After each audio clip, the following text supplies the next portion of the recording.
Good evening students, welcome to Janvani classes. मैं अभिषेक भारद्वाज आपका स्वागत करता हूं हमारे यूट्यूब चैनल पर। तो बच्चों, आप मेरे साथ बीएससी फिजिक्स में 5th सेमेस्टर पढ़ रहे थे। बीएससी फिजिक्स का आपका 5th सेमेस्टर, और इस 5th सेमेस्टर का मैं आपको पार्ट बी करवा रहा था, जिसकी हमारी यूनिट आज कौन सी है? 3rd यूनिट है, लास्ट यूनिट है। और मैं पूरा आज ट्राई करूंगा कि आपकी यूनिट आज खत्म करवा दूं, यानी आपका पार्ट भी आज की क्लास में खत्म हो जाएगा। यानी 5th सेमेस्टर वाले के लिए पेपर 1 तक के लिए हमारा सफर आज यहीं खत्म होगा। ठीक है, तो शुरू करते हैं। आज जो मैं आपको टॉपिक्स पढ़ाऊंगा, देखो उसका नाम है गिब्स पैराडॉक्स। क्या नाम है? Gibbs paradox. ठीक है, गिब्स पैराडॉक्स। देखो, पैराडॉक्स पहले तो आपको पता होना चाहिए पैराडॉक्स क्या होता है। पैराडॉक्स बेसिकली आपका क्या होता है? कॉन्ट्राडिक्शन। यानी आप अपनी ही बात को जब काट दें उसको बोल देंगे एक तरीके से, यानी इस तरीके से ले लीजिए कि कोई सही चीज में करेक्शन आपका कॉन्ट्राडिक्ट हो जाए। यानी फॉर एग्जांपल मान लो, जैसे एग्जांपल लो कि आज कोई गाना रिलीज हुआ, ठीक है, या फिर मान लो फॉर एग्जांपल, चलो आप पे टाइम मशीन आ गई, ठीक है, बिल्कुल छोटा सा एग्जांपल दूंगा, आप पर टाइम मशीन आ गई, ठीक है, या किसी भी मान लो कोई एक बच्चा है राम करके, ठीक है, कुछ भी नाम ले लो, उसके पास टाइम मशीन आ गई और वो टाइम में अपने पास्ट पे गया। पास्ट पे फॉर एग्जांपल मान लो वो अपने ग्रैंडफादर के टाइम पर गया और किसी कारणवश उसने क्या करा? अपने ग्रैंडफादर का मर्डर कर दिया, यानी अपने ग्रैंडफादर की हत्या कर दी, अपने दादाजी या फिर नाना जी की हत्या कर दी। ठीक है, तो यहां पर आ जाएगा कॉन्ट्राडिक्शन वाला खेल, यहां पर आ जाएगा पैराडॉक्स वाला खेल। उसको हम बोलेंगे क्या? Grandfather paradox. कैसे? कि अगर उसके ग्रैंडफादर उसके पिताजी के जन्म से पहले ही मर गए, तो उसके पिताजी कैसे जन्मे? और उसके पिताजी, अगर उसके पिताजी नहीं जन्मे तो फिर वो अस्तित्व में कैसे है? यानी उसका जन्म कैसे हुआ? तो ये क्या हो जाएगा? ये अपने ही बर्थ पर कॉन्ट्राडिक्शन आ जाएगा उसके लिए, है ना, कि भाई उसका जन्म किस तरीके से हुआ। फिर इसको बोलते हैं ग्रैंडफादर पैराडॉक्स। ठीक है, क्या बोलते हैं? Grandfather paradox. इसी तरीके से मान लो आज के टाइम में मान लो कोई गाना रिलीज हुआ, ठीक है, आपने उस गाने को क्या करा? डाउनलोड करा। कोई एक म्यूजिशियन ने गाना बनाया, आपने उस गाने को क्या करा? डाउनलोड करा। ठीक है, अब आप पास्ट में गए, उस गाने के रिलीज होने से पहले आपने वहां गाना अपलोड कर दिया, ठीक है, और अब तक वो गाना रियल कंपोजर ने बनाया भी नहीं था, तो फिर वो गाना बनाया किसने? क्योंकि वो गाना पास्ट में अब तक उस सिंगर ने तो बनाया नहीं, तो फिर वो गाना बनाया किसने? तो ये क्या हुआ? ये एक तरीके का पैराडॉक्स हुआ। ठीक है, तो इसी में हम पढ़ेंगे आज गिब्स पैराडॉक्स। ये आपकी फिजिक्स का पैराडॉक्स है। फिजिक्स का पैराडॉक्स यानी देखो इसमें क्या होता है, आपके पास दो सिस्टम होते हैं जो कि आप पार्टीशन से उनका पार्ट करके रखते हैं। ठीक है, मान लो आपके पास एक सिस्टम है जिसके पास नंबर ऑफ पार्टिकल्स n1 है, वॉल्यूम v1 है, ठीक है, और मान लो उसके पास उसकी जो एंथ्रोपी है वो s1 है।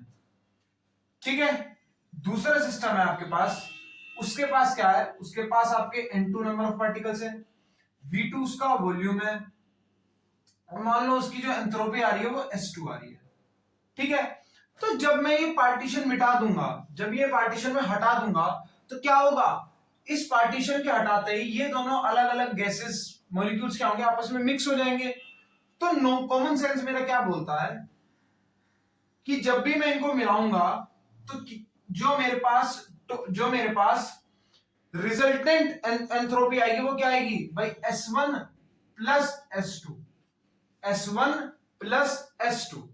ठीक है, ये मेरा क्या बोलता है? ये मेरा बोलता है नॉर्मल एक कॉमन सेंस। ठीक है भाई, होना भी ऐसे चाहिए कि भाई मान लो आपके पास 5 रुपए हैं, ठीक है, इधर भी आपके पास, या फिर इधर मान लो 5 लीटर पानी है, इधर भी आपका 5 लीटर पानी है, दोनों को मिला के आपका क्या होना चाहिए? 10 लीटर पानी होना चाहिए।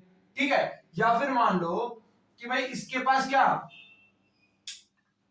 इसी तरीके से मान लो, ठीक है, अब लेकिन आपके गिब्स पैराडॉक्स के अंदर क्या हुआ था, जो कि गिब्स ने दिया था, इसमें क्या हुआ, इसने एक एंथ्रोपी का एक कॉमन, मान लो जब आप इस पार्टीशन फंक्शन को हटाते हैं तो इसने कॉमन एंथ्रोपी का एक फॉर्मूला दिया, ठीक है। जब हम उस फॉर्मूले के अकॉर्डिंग गए तो डिस्टिंग्विश, अगर मान लो दोनों सिस्टम के डिस्टिंग्विशिंग पार्टिकल हैं, डिस्टिंग्विश पार्टिकल यानी उन पार्टिकल्स को हम क्या कर सकते हैं, डिफाइन कर सकते हैं, है ना। तो ऐसे पार्टिकल जब मिक्स हुए तो उनकी एंथ्रोपी में क्या हुआ, इंक्रीज हुआ, वो बिल्कुल सही था, ठीक है।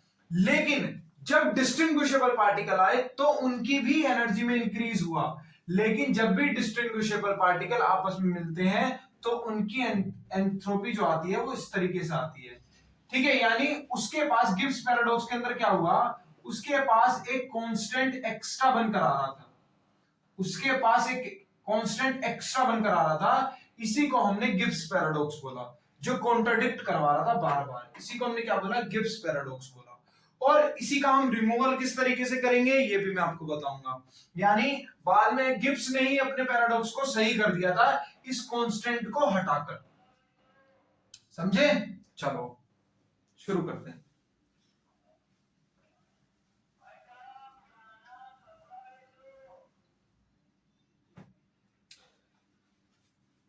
ठीक है, अब देखना, तो देखो मैंने कल आपको एक क्वेश्चन नंबर बी करवाई थी, जहां से मैंने आपको क्या करवाया था, एंथ्रोपी का एक फॉर्मूला करवाया था ना, क्या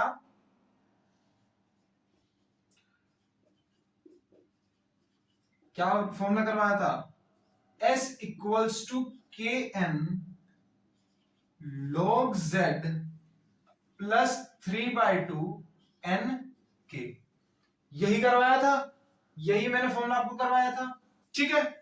अब मान लो, और मुझे पता है क्या, मुझे एक चीज और पता है, मुझे एक चीज पता है क्या, पार्टीशन फंक्शन क्या होता है आपका, n बाय ए, आपका n बाय ए होता है, a यानी आपका क्या होता है, n बाय e की पावर माइनस अल्फा, e की पावर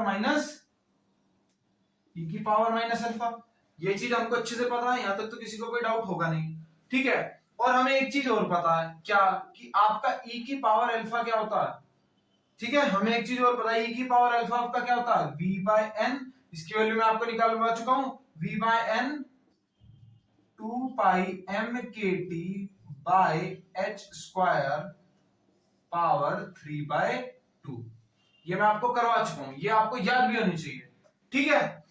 तो जब मैं इन सबको अप्लाई करूंगा इधर तो देखना मेरा क्या बनेगा, यानी पहले मेरा z क्या बनकर आएगा, n e की पावर अल्फा ऊपर जाके हो जाएगा, तो ये क्या बनेगा, v by n 2 pi m K T by h square 3/2, h square 3/2, ठीक है। ये मेरे पास आ गया, ठीक है, ये मेरे पास क्या आ गया, ये मेरे पास आ गया, ठीक है। इस n से ये n कैंसिल हो जाएगा, तो मेरे पास z की वैल्यू क्या आएगी, v 2 pi m K T by h square whole power 3/2, ठीक है, होल स्क्वायर 3/2, इतना करो पहले, ठीक है। अब मैं z की वैल्यू उधर पुट करता हूं, तो देखना मेरा ये क्या बनेगा,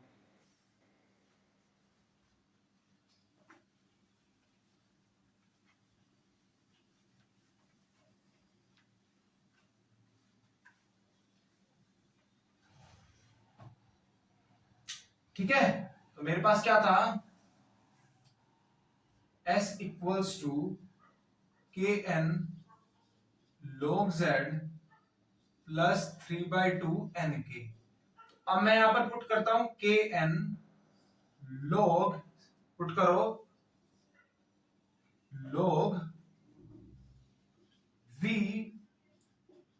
2 pi m K T by h square by h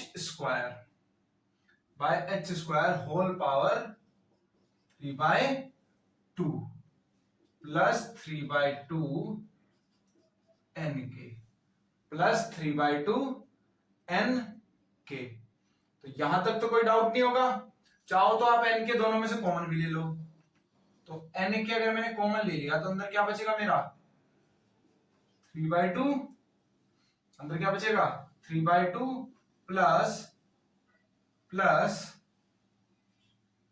plus log v। अब मैं इस log v इनका फॉर्मूला ही खोल देता हूं अच्छे से, log v को अलग ले लेता हूं, चलो एक साथ ही रहने देता हूं, log v 2 pi m k t by h square, और इसकी होल पावर क्या होगी, होल पावर इसकी क्या होगी 3/2। ठीक है, तो मान लो ये मेरे पास क्या आ गई इक्वेशन नंबर 1। ठीक है, ये मेरे पास क्या आ गई इक्वेशन नंबर 1। अब देखना,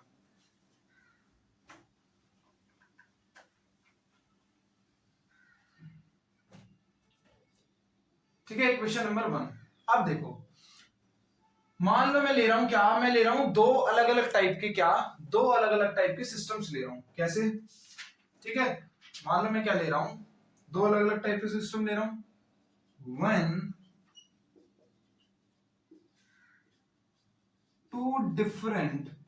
when two different ideal gases, two different ideal gases with number of particles n1 in compartment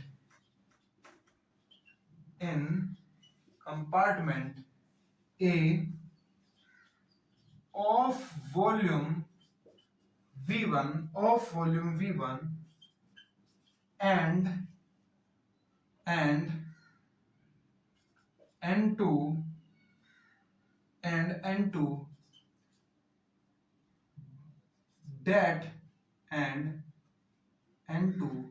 that in compartment B of volume V2, both the gases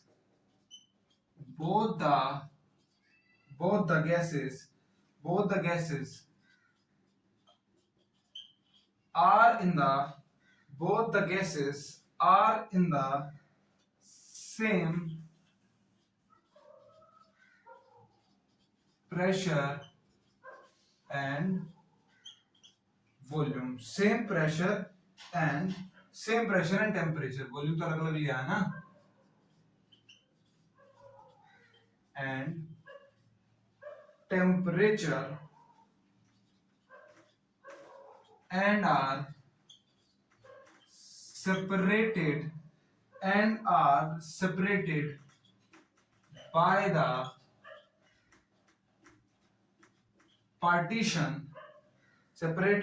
partition, ठीक है। when the partition is removed, note करो, so when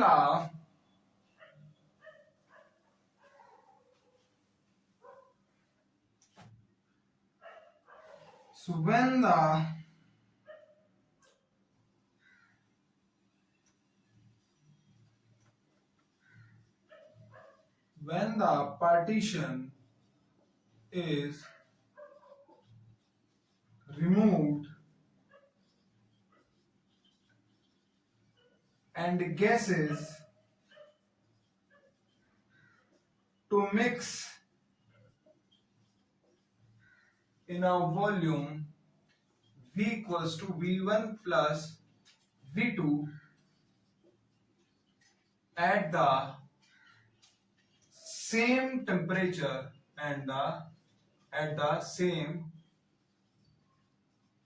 temperature, then since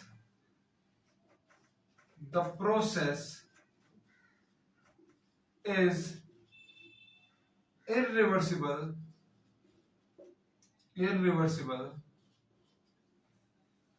the entropy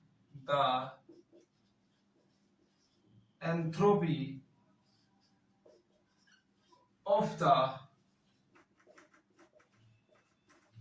mixture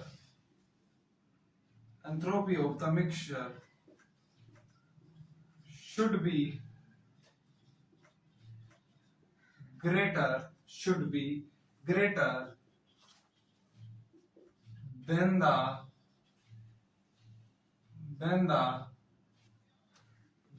sum of the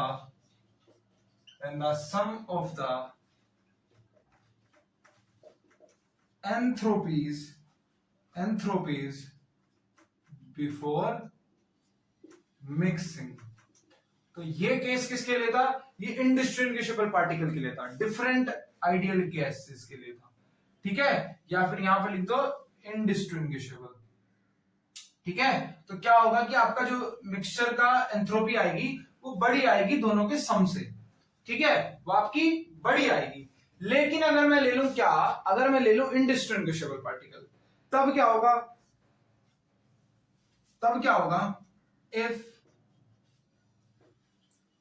if the gases are of the same kind,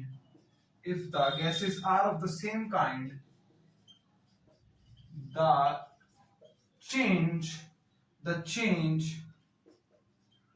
in the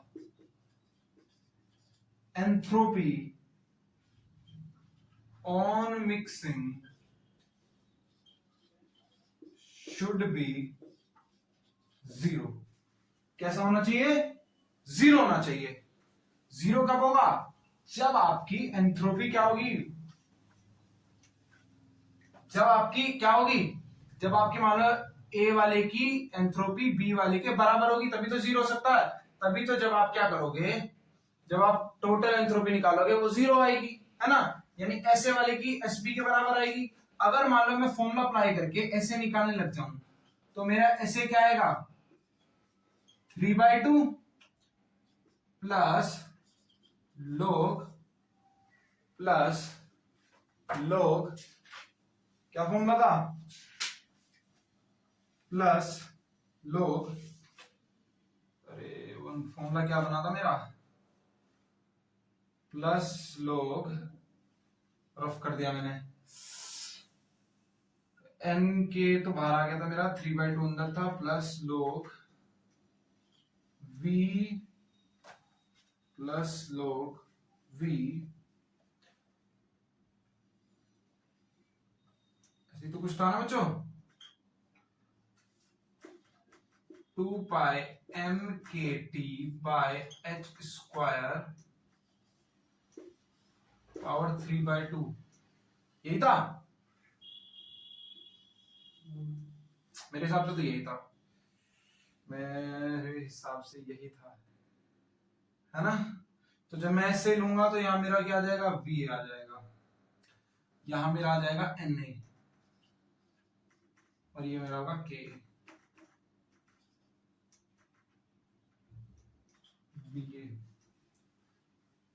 और ये मेरा मास मान लो, पहले वाले का मास a है तो ma मान लो, ma हो जाएगा, क्या हो जाएगा? ma,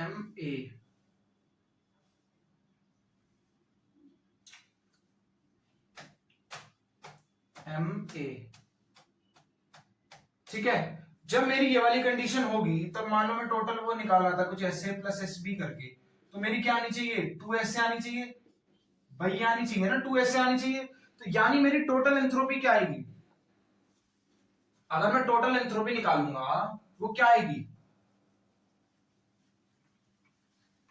टोटल एंथ्रोपी क्या आनी चाहिए, है ना भाई? मैंने क्या करा? मैंने दोनों को मिक्स करा, तो यानी पहले वाली की एंथ्रोपी प्लस दूसरे वाली की एंथ्रोपी मिक्स आनी चाहिए। इंडिस्टिंग्विशेबल पार्टिकल्स के लिए क्या है? दोनों बराबर होंगी, दोनों की एंथ्रोपी बराबर होगी। यानी मान लो पहले वाले की 5 एंथ्रोपी है तो दूसरे वाले की 5 एंथ्रोपी है, तो जब हमने दोनों को मिक्स करा तो हमारे पास टोटल 10 होनी चाहिए, ठीक है? टोटल 10 होनी चाहिए। 10 यानी क्या? ट्वाइस ऑफ फर्स्ट, भाई ट्वाइस ऑफ फर्स्ट कह लो या फिर ट्वाइस ऑफ सेकंड कह लो, भाई 2 into 5 इस तरीके से होनी चाहिए, है ना भाई, इसी तरीके से तो होनी चाहिए। यानी it means that the एंथ्रोपी that should be on mixing will be, क्या होनी चाहिए आपकी, S बराबर ट्वाइस NA के 3/2 plus log VA 2 MA KT by H square 3/2। भाई ये मेरी आनी चाहिए एंथ्रोपी। ठीक है, चलो अगर मैं मान लो मैं एंथ्रोपी निकालने लग जाऊं, तो देखते हैं मेरी क्या आएगी, किसके लिए, इंडिस्टिंग्विशेबल पार्टिकल्स के लिए देखते हैं भाई मेरी एंथ्रोपी क्या आनी चाहिए। यानी मैं किसके लिए देख रहा हूं, मैं देख रहा हूं S equals to S B के लिए, देखते हैं क्या आएगी। यानी अगर मैं एस ए भी निकालूं, मिक्सिंग वाले की निकालूंगा, है ना, अगर मैं मिक्स वाले पोर्शन की निकालूंगा तो वो मेरी क्या आनी चाहिए, कायदे में मेरी क्या आनी चाहिए, ठीक है, तो वो मेरी क्या आनी चाहिए भाई, वॉल्यूम मेरा कैसा होना था, V1 प्लस V2। यानी अब मैं मिक्स कर रहा हूं तो मेरा वॉल्यूम कैसा होगा भाई, 2V1, क्योंकि इसका भी वॉल्यूम मान लो V मान लिया, इसका भी वॉल्यूम मैंने V मान लिया, तो 2V वॉल्यूम आना चाहिए। तो यानी मेरा वॉल्यूम क्या लूंगा मैं, for mixing of two indistinguishable gases, the volume will become, क्या बन जाएगा मेरा वॉल्यूम, मेरा क्या बन जाएगा भाई 2V बन जाएगा। तो मेरी अगर मैं SA भी निकालूंगा तो वो मेरी किसके बराबर आएगी, 2N। अभी सपोज कर लो क्या, N इक्वल्स टू Na, चलो इतना ही ये सपोज करो, ठीक है। तो वे देखना मेरी क्या आएगी भाई, ये 2AB equals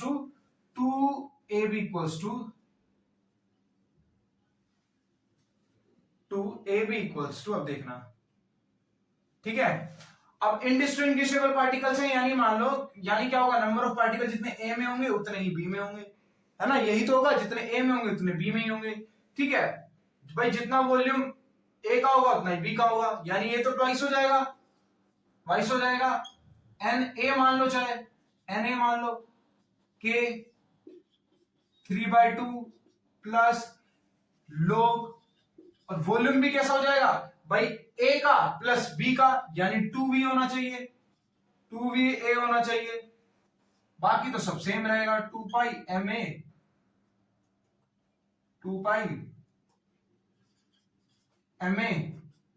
KT by H square power 3/2, है ना। अब यहां मेरा क्या आ रहा है, इस 2A, अब इस 2A को मुझे थोड़ा सा अलग करके लिखना पड़ेगा। वो मैं कैसे लिख सकता हूं, log का फॉर्मूला लगा दूंगा तो log 2 अलग आ जाएगा, है ना। मेरे पास क्या होगा फिर, मेरा log 2 अलग आ जाएगा,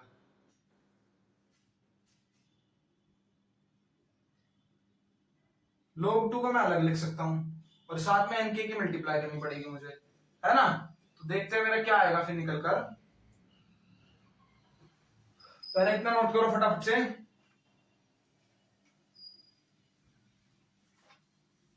तो मेरे पास जो निकल कर आएगी मिक्सिंग वाले की, क्या निकल कर आएगी, 2Na के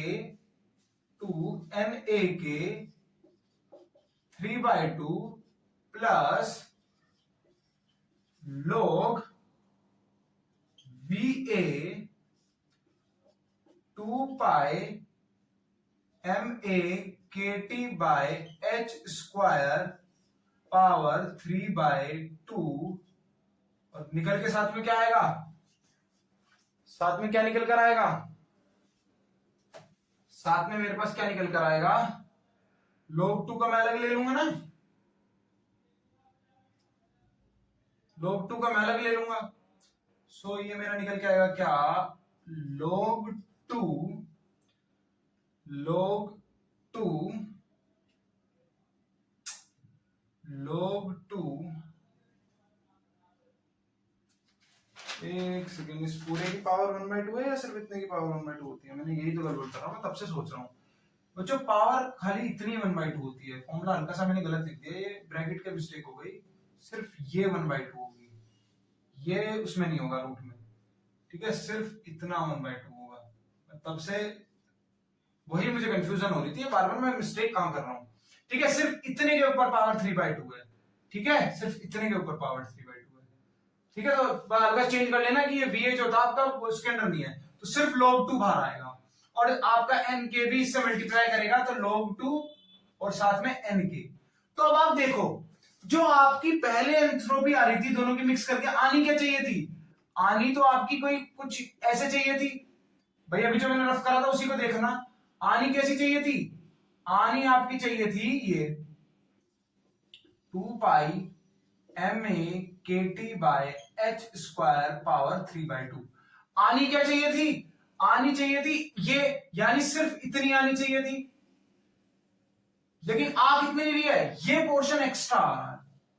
तो ये पोर्शन आपका क्या करवा रहा है, ये आपकी जो टोटल एंथ्रोपी आ रही है ना उसको ज्यादा दिखा रहा है फॉर्मूले की वजह से। तो यही आपका क्या है, यही आपका गिब्स पैराडॉक्स हुआ, ठीक है, कि एंथ्रोपी कायदे में तो आनी चाहिए थी ये भाई, जब मैं लगा रहा था S=S1 + S2, अगर जब मैं S1 + S2 लगा रहा था इंडिस्टिंग्विशेबल पार्टिकल के लिए, तो कायदे में मेरी किस तरीके से आती, 2S1 करके आती, इस तरीके से भाई 2 × S1 करके आती, लेकिन मेरी कैसे आ रही है 2 × S1 प्लस सम कांस्टेंट आ रहा है, प्लस सम कुछ एक कांस्टेंट आ रहा है। वो कांस्टेंट कैसा है भाई, जब मैं इनको मिक्स कर रहा हूं तो मेरा वॉल्यूम भी तो 2V आ जाएगा। कैसे भाई, मेरा वो टोटल वॉल्यूम V1 + V2 होगा, अगर दोनों का वॉल्यूम सेम भी है तो V + V होना चाहिए, है ना भाई, V + V होगा, V + V होगा यानी 2V हो जाएगा। तो मैंने वो 2V को पुट करा इधर, ठीक है, तो मैंने जब उस 2V को पुट कर तो ये log 2 मेरा बाहर आ गया, log 2 के साथ NK की मल्टीप्लाई भी होगी, ठीक है। तो ये मेरे पास एक क्या आ रहा है, ये मेरे पास एक्स्ट्रा कांस्टेंट आ रहा है, इसी कांस्टेंट को मुझे हटाना होगा इसको, इस पैराडॉक्स को खत्म करने के लिए, ठीक है। तो पहले इतना नोट करो, ये तो मैं आपको करवा ही चुका हूं, बस ये मैंने बताने के लिए नोट लिखवाया था, ठीक है। तो ये मेरे पास एक्स्ट्रा आ रहा है, ठीक है, ये मेरे पास एक्स्ट्रा आ रहा है, नोट करो, ठीक है। तो इसको मानो क्या, इक्वेशन नंबर ए, इसको मानो इक्वेशन नंबर ए। अब लिखो,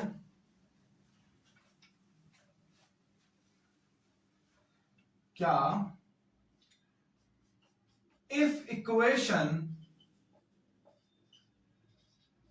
A is applied, if equation A is applied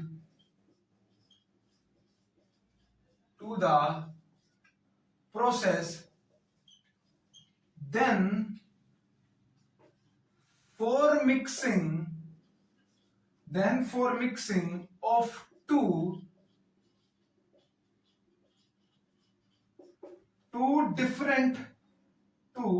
different gases, it gives the correct result, it gives the correct result, but for mixing of two identical gases या फिर indistinguishable gases, the equation gives increase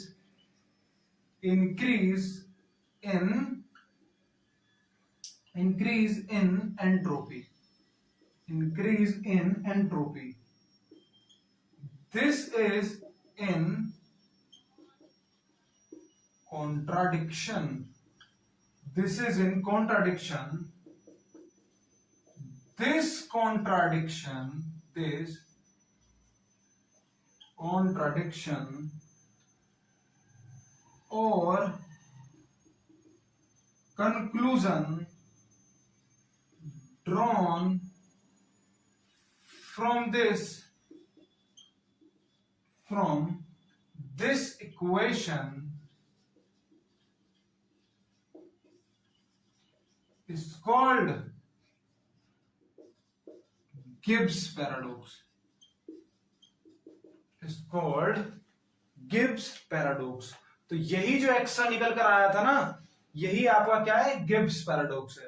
ठीक है, जब हमने mix करे दो identical system तो हमारे पास देखो इंक्रीज आ रही थी। कितना इंक्रीज आ रहा था, कितना इंक्रीज आ रहा था, याद करो, log टू n के इंक्रीज आ रहा था, है ना, log टू n के इंक्रीज, मतलब इतना इंक्रीज आ रहा था, है ना, इतना इंक्रीज आ रहा था। ये आपका क्या है, यही कॉन्ट्राडिक्शन क्रिएट करवा रहा था। और इसी कॉन्ट्राडिक्शन को हम क्या बोल रहे हैं, गिब्स पैराडॉक्स। क्या बोल रहे हैं, गिब्स पैराडॉक्स। नोट करो, इसी में हम आगे बढ़ेंगे। और मैंने आपको बोला था कि मैं आपको प्लैंक कांस्टेंट प्रूफ करवाऊंगा, किससे, मैक्सवेल बोल्ट्जमैन डिस्ट्रीब्यूशन लॉ से। तो आज हम उसी को करेंगे, ठीक है। तो हेडिंग डालो क्या, इसको हम ऐसे भी लिख सकते हैं क्या,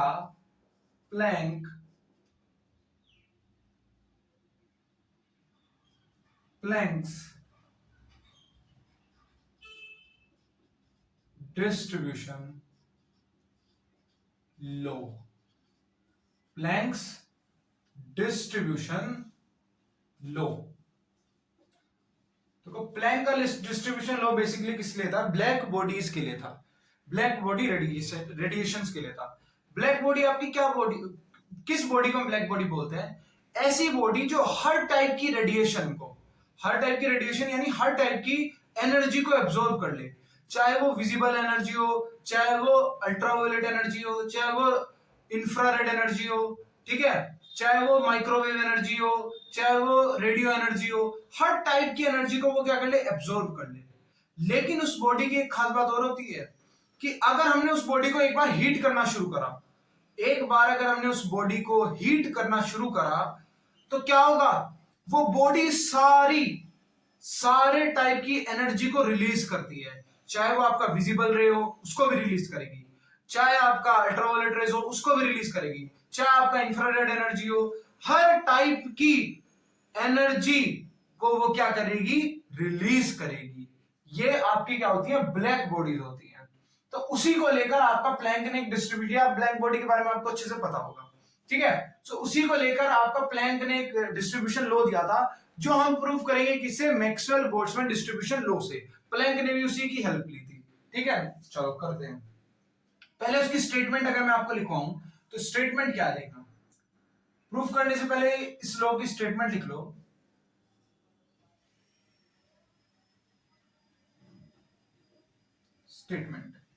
स्टेटमेंट क्या है,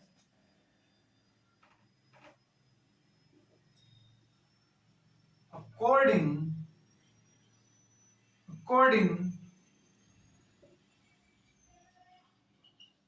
to the law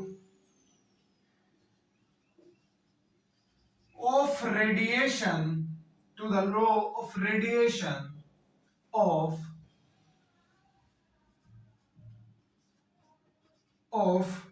wavelength lying between lambda and lambda plus d lambda emitted per unit volume by a perfectly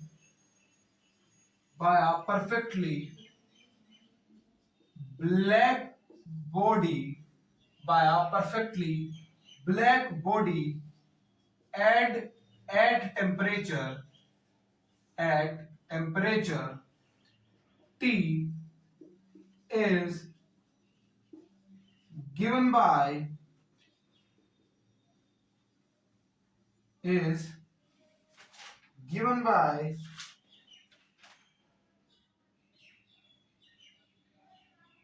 is given by E lambda d lambda equals to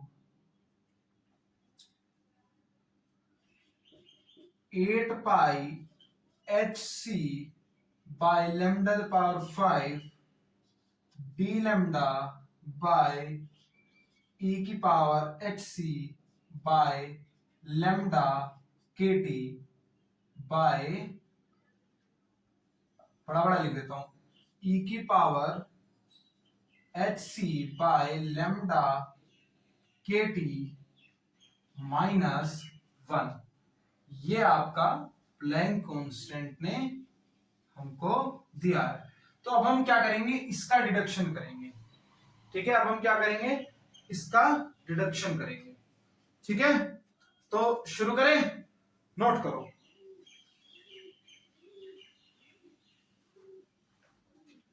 ठीक है, किसका हेल्प लेंगे, बोस-आइंस्टीन डिस्ट्रीब्यूशन लॉ की। ठीक है, Bose-Einstein distribution law की। अब आपको बोस-आइंस्टीन डिस्ट्रीब्यूशन लॉ क्या बोलता है, अकॉर्डिंग टू बोस-आइंस्टीन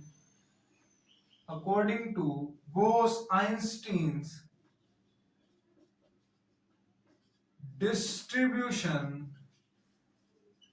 लॉ, आपका ni किसके बराबर होता है, ni equals to gi by e की power alpha plus beta ei minus 1, या फिर मैं इसको लिख सकता हूं क्या, gi by e alpha e की power ei by kt minus 1, क्योंकि हमको पता है क्या, बीटा मेरा क्या होता है 1 बाय kt, ये चीज मुझे पता है। ठीक है, ठीक है, अब देखो क्या, अब आगे लिखेंगे क्या, the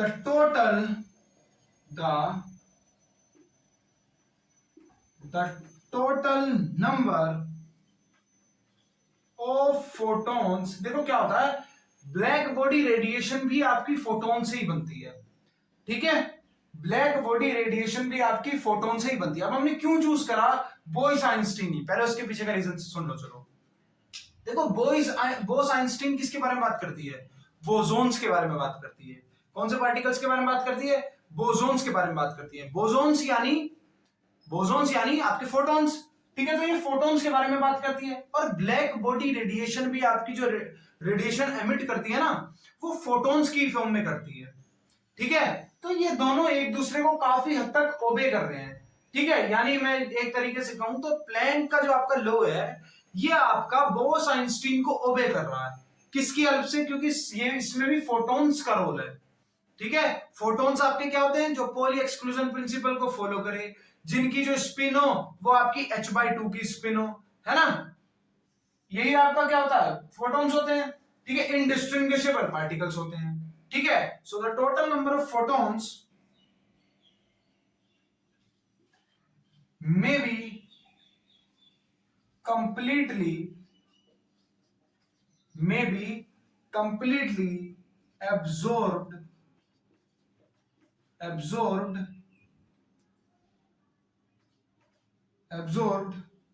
on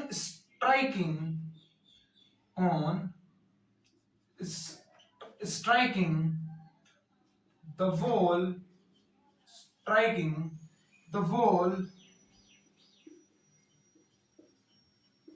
or the hot wall may emit may emit a new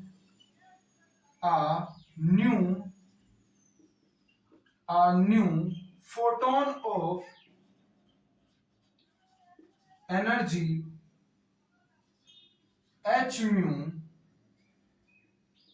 that is the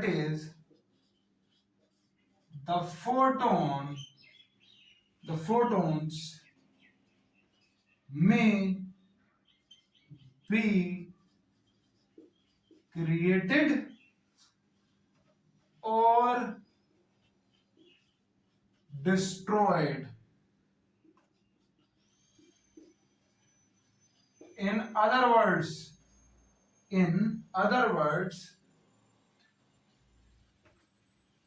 for a photon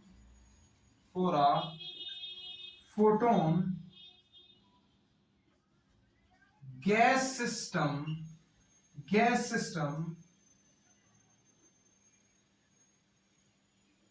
Ni,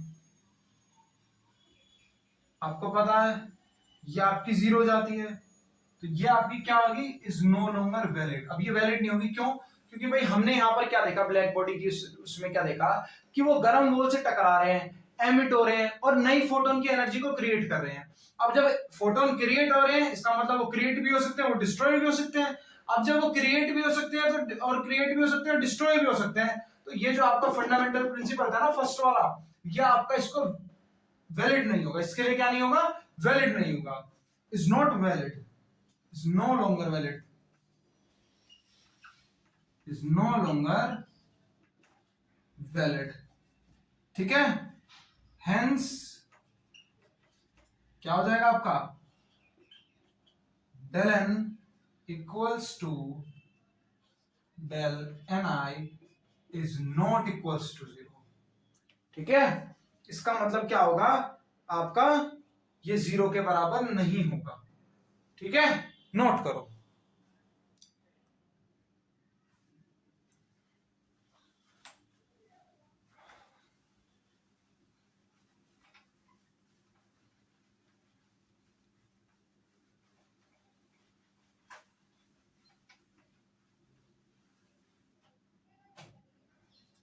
अब इससे क्या होगा, ठीक है, इससे क्या होगा, due to this reason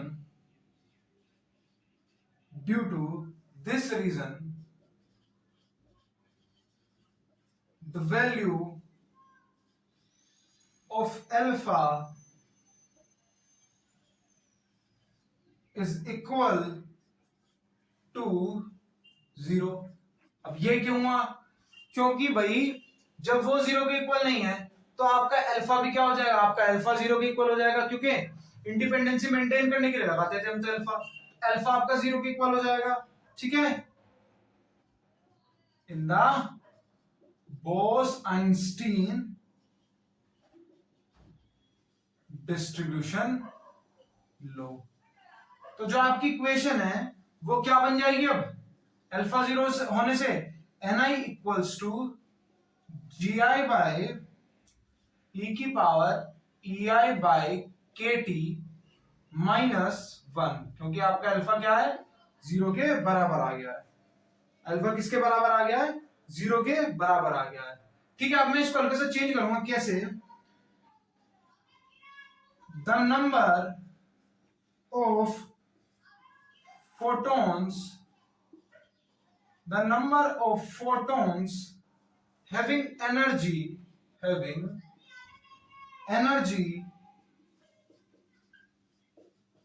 in the range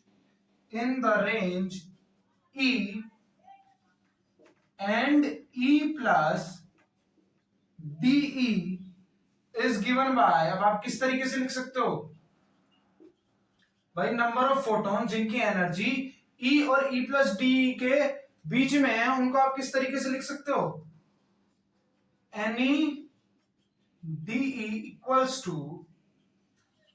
equals to GE E by E की power E by KT minus 1। इस तरीके से लिख सकते हो, ठीक है, इस तरीके से लिख सकते हो। यहां तक कोई डाउट? अब आपको एक और चीज पता है क्या? सिंस ई आपका किसके बराबर होता है? ये आपका एच म्यू के बराबर होता है। ये आपका किसके बराबर होता है? एच म्यू के बराबर होता है। तो आपकी इक्वेशन चेंज हो जाएगी जब मैं म्यू के अलोंग जाऊंगा। So the number of photons, so the number of photons having frequency, having frequency in the range mu and mu plus d mu is given by, किस तरीके से लिख सकता हूं? नोट करो फटाफट से, किया note?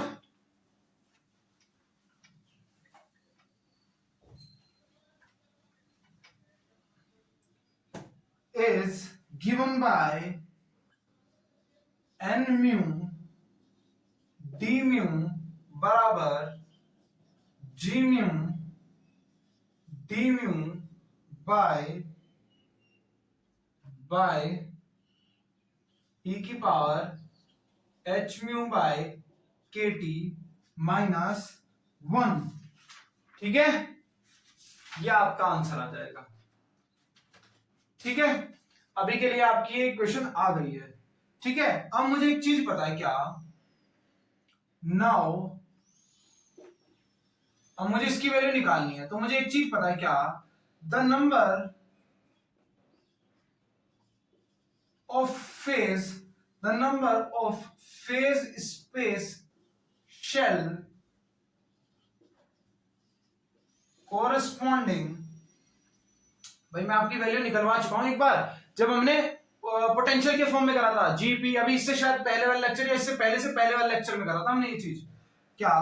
Corresponding to the momentum, to the momentum, to the momentum internal, to the momentum interval, interval p, interval p and p plus dp are given by ये gp dp का मैंने आपको फॉर्मूला बताया था, ड्राइव करा था पूरा, 4 पाई vp square by h cube dp। तो जो बच्चे भी नए हैं एक बार चले जाना, जहां पर मैंने आपको पूरा इसका इवेल्युएशन करवाया था, आपको जीपी डीपी का मैंने आपको पूरा इवेल्युएशन करवाया था, जीआई का, वहां पर मैंने इसका यूज किया था। ठीक है, तो एक बार देख लेना। ठीक है, तो जो बच्चे नए हैं एक बार प्रीवियस क्लास में जाकर इसको अच्छे से देख लेना क्या है आपका। ठीक है, तो क्लियरिटी आ जाएगी जो बच्चे नए हैं उनको। ठीक है, चलो आप आगे चलते हैं। तो हम फोटॉन्स के लिए लेंगे, तो फोटॉन्स के लिए क्या हो जाएगा? for photons there are two states of polarization, two state of polarization। अब फोटोन के पास पता पोलराइजेशन की दो स्टेट्स होती हैं, लेफ्ट में भी और राइट में भी, तो उसका जो टोटल वॉल्यूम होगा वो 2v हो जाएगा। ठीक है, लिख दो चाहे आप left hand, left and right hand and right hand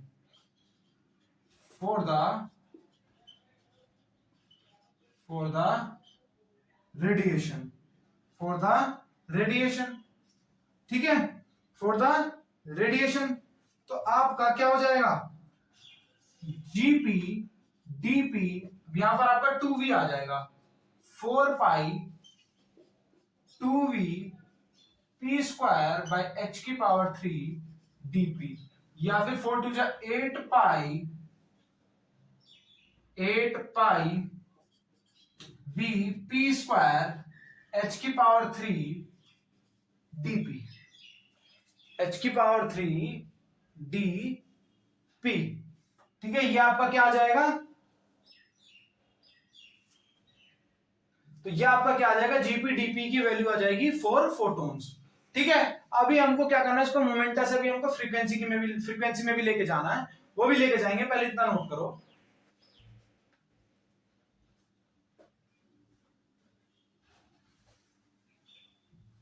ठीक है, अब लेके चलते हैं फोटोन को मोमेंटा से किसकी तरफ, फ्रीक्वेंसी की तरफ। तो उसके लिए आपको पता है क्या,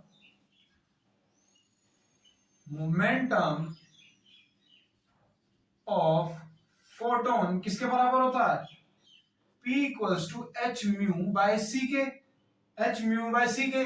यहां से आपका dp किसके बराबर आ जाएगा, h D mu by C के। देन जो आपका ये क्या, इसमें क्या चिन्ह रहेगा, जी म्यू डी म्यू बराबर 8 pi B by C cube by C cube by C cube mu square और डी म्यू, ये आपका बन जाएगा। ठीक है, ये आपकी इक्वेशन बन जाएगी। अब इस इक्वेशन को हम अपनी बेसिक इक्वेशन में पुट कर देंगे। ठीक है भाई, इसमें हम पुट कर देंगे तो क्या हो जाएगी आपकी, देन जो आपकी एन म्यू डी म्यू वाली इक्वेशन है उसकी वैल्यू क्या हो जाएगी, ये ऐसा कैसे ही पुट कर दो, 8 पाई ये v कैपिटल V वॉल्यूम है, 8 pi v mu square D mu by C की पावर 3 इंटू 1 बाय e की power e by K T, और e आपका एच म्यू था, H mu by K T minus 1।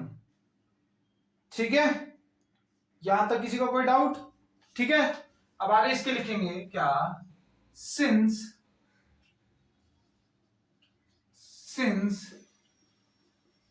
each photon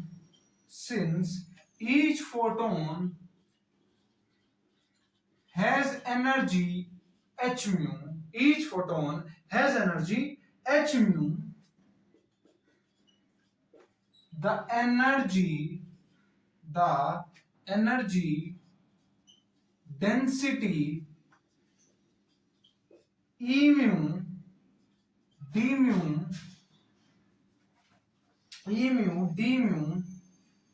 defined as the amount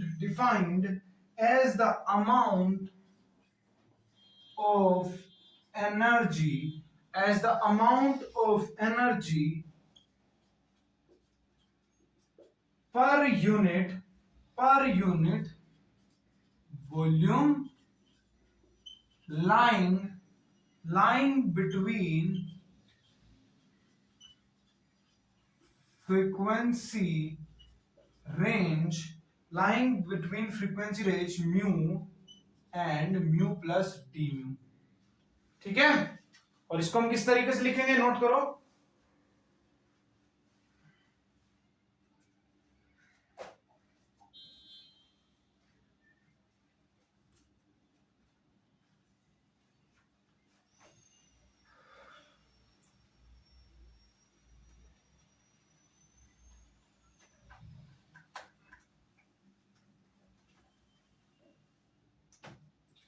ठीक है, उसके आगे लिखना is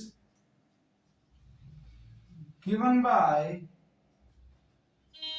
E mu D mu बराबर 8 pi H we power 3, we नहीं आपका म्यू होगा। अच्छा, पहले मैं आपको अच्छे से बता देता हूं, पर यूनिट वॉल्यूम लिखा है ना हमने, तो हम इसको H mu dot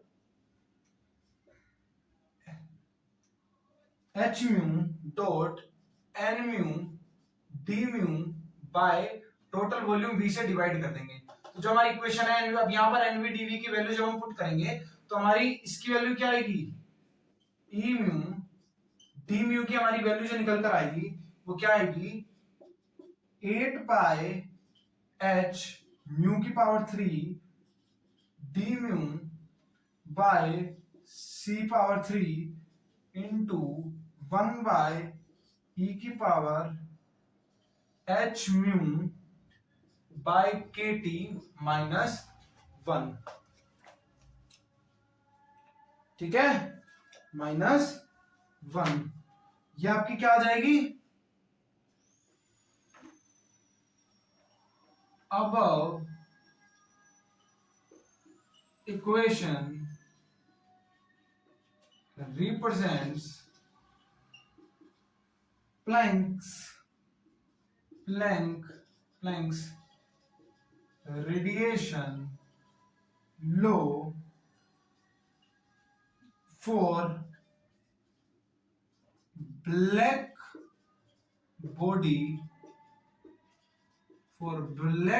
body radiation. अगर मैं इन टर्म्स ऑफ वेवलेंथ इसको एक्सप्रेस करूंगा अब, ठीक है, तो यहां पर इन टर्म्स ऑफ वेवलेंथ अगर मेरे को एक्सप्रेस करनी पड़ जाए, क्योंकि हमारा जो बेस है वो इसका क्या है, इन टर्म्स ऑफ वेवलेंथ है, तो इसको इन टर्म्स ऑफ वेवलेंथ लेकर आते हैं हम। इन टर्म्स ऑफ वेवलेंथ तो कैसे करेंगे, to express the law in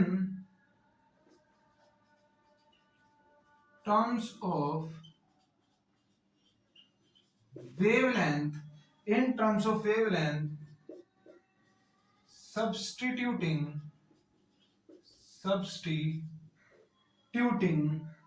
mu equals to c by lambda। क्यों, क्योंकि आपको पता है लैम्डा और म्यू में आपको एक रिलेशन पता है, c equals to mu lambda, तो वहीं से हमने ये फॉर्मूला लगा दिया। ठीक है, तो यहां से हमारी क्या आ जाएगी, D mu equals to C by minus का 1 अपॉन लैम्डा स्क्वायर हो जाएगा। और जब हम इस इक्वेशन में ये चीज पुट करेंगे तो हमारी ये इक्वेशन क्या बन जाएगी, पहले नोट करो फिर बताता हूं। ठीक है, इसको इक्वेशन में पुट करो, इन इक्वेशन वी गेट, क्या मिल जाएगा हमको,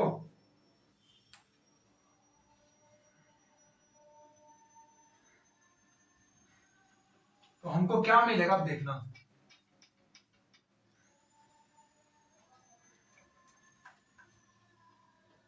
तो हमारी ये बन जाएगी क्या, ई लैम्डा डी लैम्डा बराबर 8 पाई एच बाय सी की पावर 3 डॉट सी की power 3 by lambda power 3 into C D lambda by lambda square dot 1 upon E की power H C by lambda K T minus 1।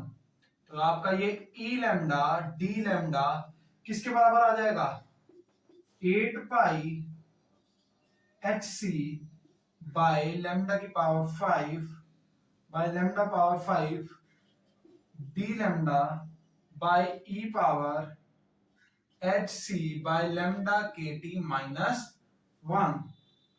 ठीक है, यही आपकी आ रही थी ना बेसिक इक्वेशन जो आपकी थी, जो हमें प्रूव करनी थी, वो मेरे हिसाब से यही थी, यही थी, तो हेंस प्रूव्ड।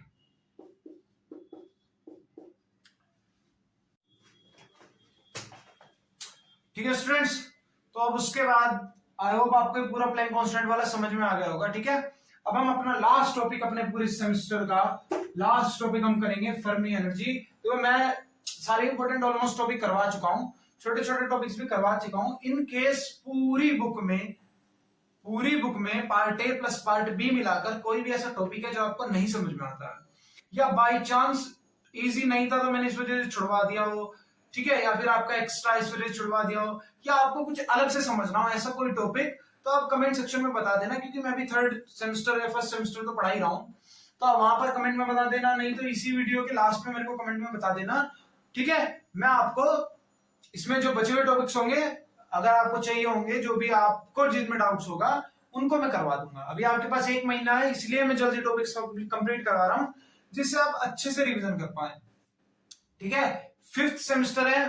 परसेंटेज, आप ये लास्ट मौका है अपनी परसेंटेज बढ़ाने का। दोनों ईयर्स में अगर आपकी परसेंटेज डाउन है तो उनको बढ़ाने का यही आपके पास लास्ट मौका होता है कि आप 5th सेमेस्टर में और 6th सेमेस्टर में अच्छे से अच्छे मार्क्स लेकर आए, है ना।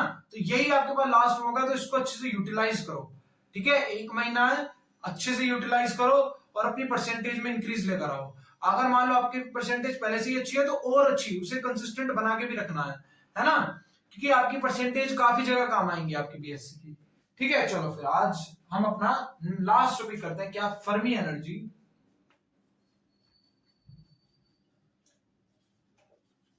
Fermi level and Fermi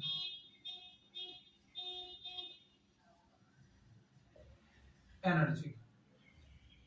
Fermi level and Fermi energy,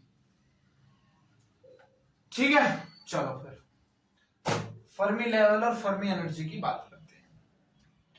देखो नाम में फर्मी आ रहा है, फर्मी यानी फर्मियोन्स के बारे में बात होगी। फर्मियोन्स आपके क्या होते हैं, इलेक्ट्रॉन्स होते हैं। तो हम बात करेंगे इलेक्ट्रॉन्स। अब आपको पता है क्या कि इलेक्ट्रॉन्स आपकी एनर्जी स्टेट लेकर रखते हैं। इलेक्ट्रॉन आपके क्या लेकर रखते हैं, एनर्जी स्टेट लेकर रखते हैं। अब आपको एक चीज और पता होगी कि हर एक इलेक्ट्रॉन एक एनर्जी स्टेट ही लेकर रखता है। हर एक इलेक्ट्रॉन के पास सिर्फ एक ही ऑर्बिट की बात नहीं कर रहा हूं मैं एनर्जी स्टेट की बात कर रहा हूं। सो हर एक इलेक्ट्रॉन के पास सिर्फ एक ही एनर्जी स्टेट होती है ना। मान लो यहाँ पर आपकी एनर्जी E0 से लेके मान लो ये EF तक है। अब ये मैं इसको F से क्यों डिनोट कर रहा हूं, क्योंकि ये आपकी मैंने मान लिया क्या है, मैंने फर्मी लेवल मान लिया। अब बताऊंगा मैं फर्मी लेवल भी क्या होती है। ये मेरे पास फर्मी लेवल है। अब देखो क्या हुआ, कोई भी अलग टेम्परेचर पे हर इलेक्ट्रॉन के पास क्या थी, मान लो ऊपर वाली जो शेल्स थी ना, ऊपर वाली शेल्स में भी क्या था, ऊपर वाली स्टेट्स में भी क्या था, आपके पास इलेक्ट्रॉन्स थे। आपके पास क्या थे, इलेक्ट्रॉन्स थे फॉर एग्जांपल, ठीक है। लेकिन आपके पास एक टेम्परेचर होता है जिसे हम बोलते हैं क्या, एब्सोल्यूट टेम्परेचर। एब्सोल्यूट टेम्परेचर जो कि केल्विन स्केल पर क्या होता है, 0, ठीक है। तो जो हम 0 केल्विन, जब हम टेम्परेचर 0 की बात करते हैं यानी एब्सोल्यूट टेम्परेचर की बात करते हैं, तो एब्सोल्यूट टेम्परेचर पे क्या हो जाता है, कोई भी इलेक्ट्रॉन आपका एक आप सिर्फ आपके पास एक ही लेवल बढ़ सकती है एनर्जी की, जिसके ऊपर आपके इलेक्ट्रॉन जाने बंद हो जाते हैं।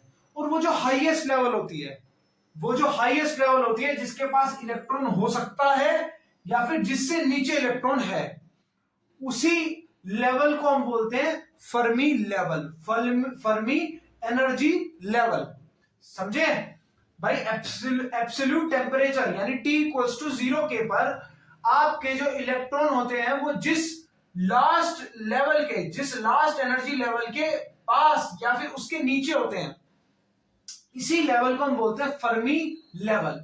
और जो एनर्जी एसोसिएटेड हो रहती है इस लेवल के साथ उसको बोलते हैं फर्मी एनर्जी। क्लियर, क्लियर, नहीं क्लियर है तो मैं लिखवाऊंगा, वहां से क्लियर हो जाएगा, ठीक है।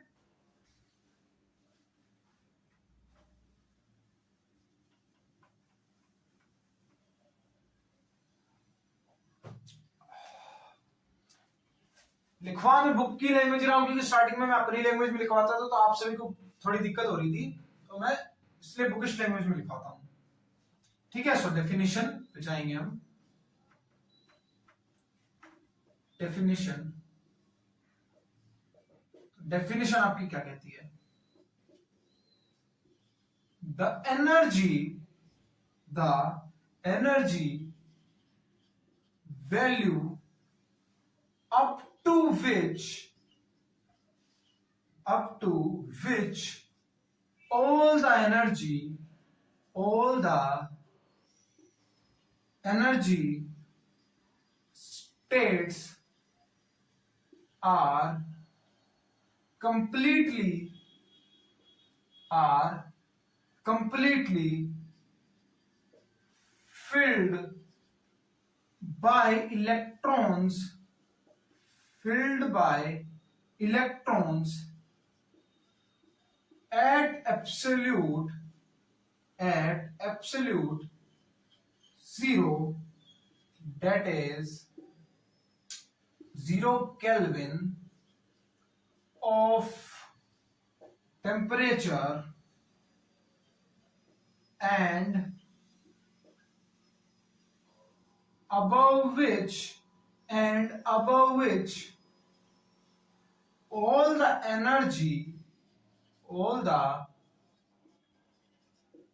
energy states are completely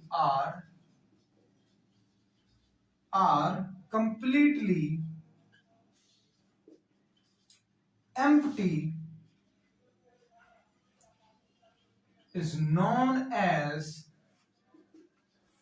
Fermi level, and energy associated with it is known as Fermi energy. Is known as Fermi energy. ठीक है, तो आई होप यहां तक आपको कोई डाउट नहीं होगा। अब मैं इसका एक छोटा सा आपको डेरिवेशन करवाऊंगा, किसका? फर्मी लेवल का। ठीक है, ठीक है, मैं आपको एक डेरिवेशन करवाऊंगा जिसमें हम फर्मी लेवल को डेराइव करेंगे, उसकी हम वैल्यू निकाल सकते हैं। ठीक है, कि भाई फर्मी लेवल पर आपके कितने नंबर ऑफ पार्टिकल्स हो सकते हैं। ठीक है, तो उसका डेरिवेशन निकालेंगे हम। चलो ठीक है, पहले इतना नोट करो, फिर आगे बढ़ते हैं।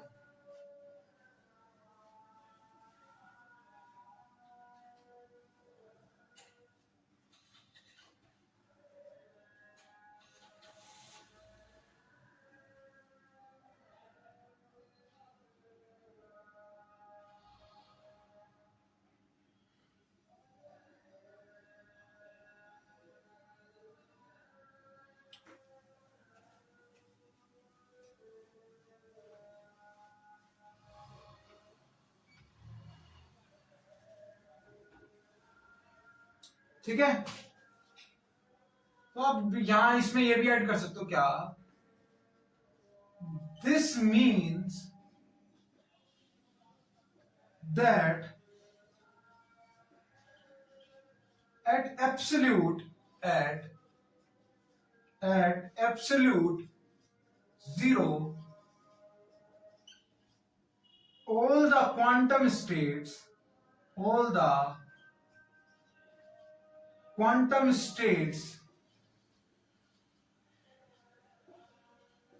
of energy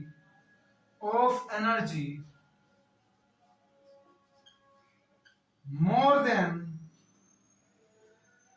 EF are empty, यानी आप एट t इक्वल्स टू 0 के पे ई आपको आप कैसे एक्सप्रेस कर सकते हो? EF is expressed as EF0, EF0। ठीक है, this discussion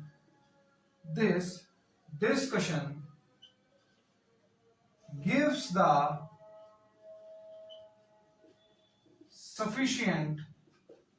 the sufficient proof to assign the value of alpha equals to minus EF by KT, hence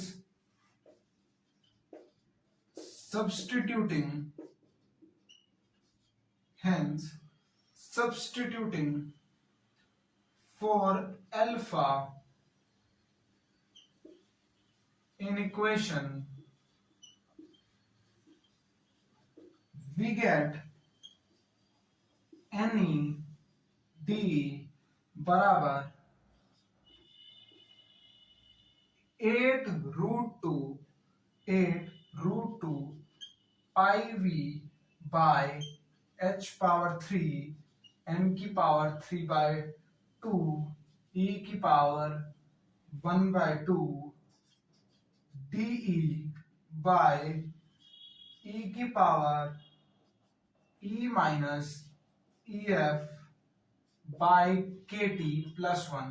confuse मत होना, ये जस्ट आपका मैंने कौन सी इक्वेशन में पुट करवाया पता है? ये मैंने आपके पास आपकी फर्मी डिराक एनर्जी डिस्ट्रीब्यूशन एक इक्वेशन है, ये वही है। ठीक है, ठीक है, इसको आप याद कर लेना बस। यहां पर e की पावर e बाई के टी की जगह पर बस आपका अल्फा होता है, इतना ही चेंज है। ठीक है, कौन सी? Fermi Dirac energy distribution equation. ठीक है, ये मैंने वहां से पुट करवाया है। ठीक है, अब ये तो देखो, ये जो मेरे पास एनर्जी आई है ना, ये मेरे पास एक इलेक्ट्रॉन के लिए निकल कर आई है। अब मुझे किसके लिए निकालनी है? मुझे पूरी जीरो से लेके ई एफ नोट तक निकालनी है। मुझे किसके लिए निकालनी है? जीरो से लेके ई एफ नोट तक निकालनी है। तो मैं क्या करूंगा? मैं इसमें इंटीग्रेशन कर दूंगा। मैं इंटीग्रेशन करूंगा तभी तो मेरे पास पूरी आएगी। तो इंटीग्रेशन करेंगे इसमें, नोट करो पहले।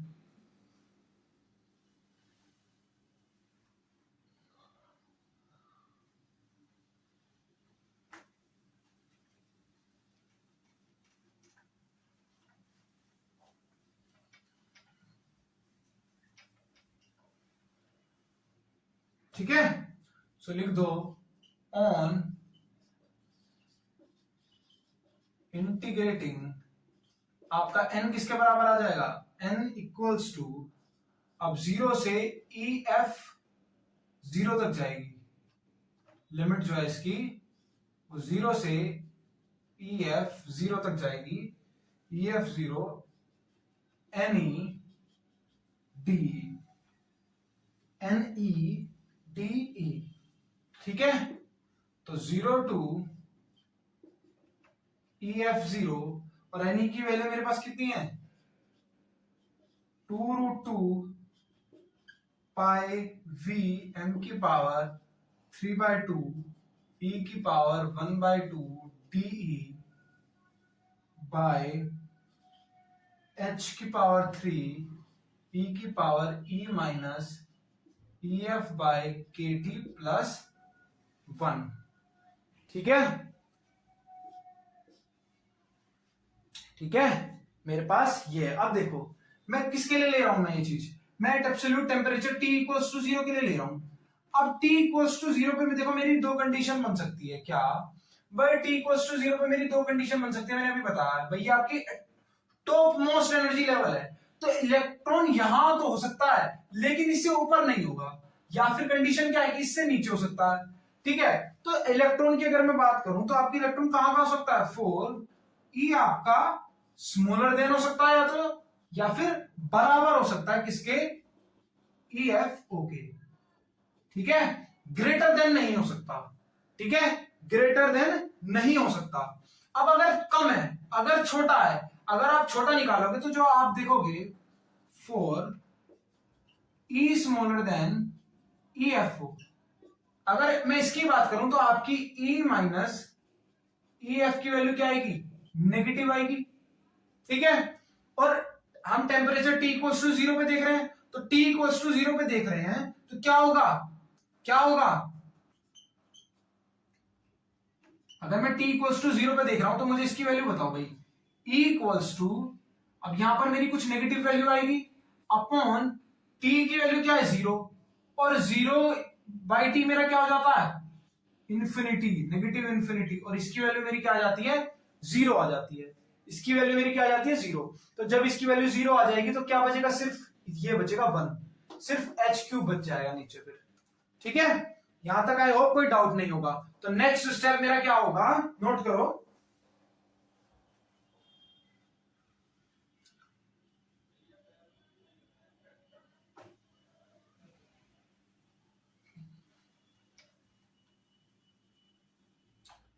तो सिर्फ और सिर्फ आपका क्या बचेगा नीचे एच क्यूब। तो जितने कांस्टेंट है उनको बाहर ले लेते हैं। तो कांस्टेंट आपके हैं 8 कांस्टेंट है, √2 पाई वी एम की पावर 3/2 बाय एच की पावर 3, ये आपके कांस्टेंट है। और 0 टू ई की पावर एफ 0 तक आपको e की पावर 1/2 डी को क्या करवाना है, इंटीग्रेशन करवाना है।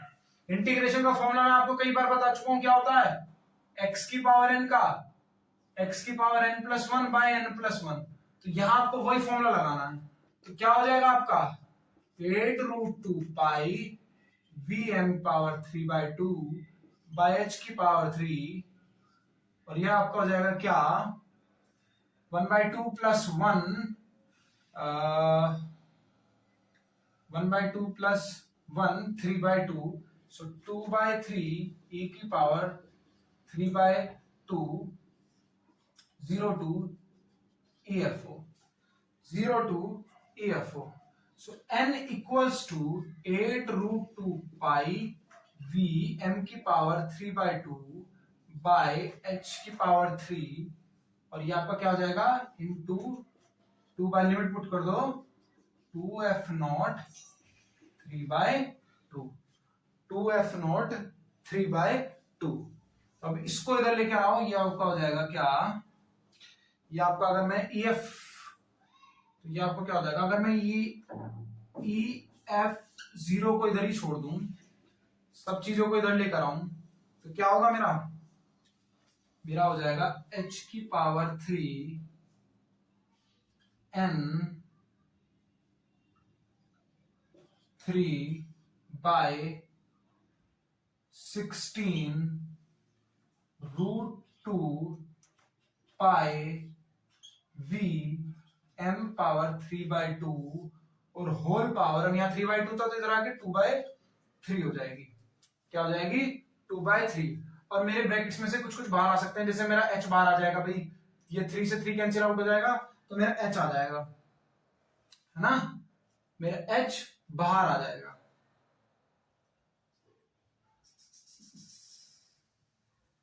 h में बाहर ले सकता हूं ना, h बाहर हो जाएगा, लेकिन ऊपर स्क्वायर भी तो है तो h स्क्वायर मेरा बाहर आएगा।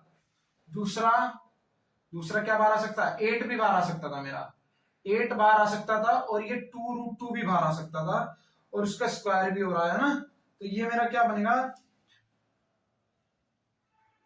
2√2 क्यूब में और उसका √2 का, तो ये बच जाएगा 2 बाहर, 2 और m की पावर 3 से कट जाएगा तो m बाहर आएगा खाली, ठीक है, ये m बाहर आ जाएगा। ठीक है, बचेगा आपका क्या अंदर 3n बाय 8 पाई v, सब आ गया ना, 3h मेरा बाहर आ गया, बचा n, 8 पोर्शन बाहर आ गया v 8 पाई v, ये मेरा बचा खाली। ठीक है, तो ये मेरा बचा बस।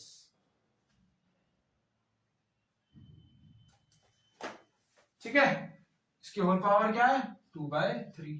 तो ये मेरा एक्सप्रेशन आया EFO के लिए, ये रहा एक्सप्रेशन। ठीक है, नोट कर लो।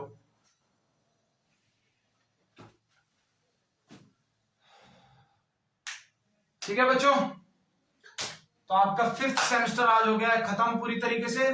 कोई भी बच्चे को कैसा भी डाउट हो तो कमेंट सेक्शन में बता देना, मैं भी पूरा आपको बता चुका हूं। ठीक है, और आपके एग्जाम्स के लिए all the best. Thank you very much.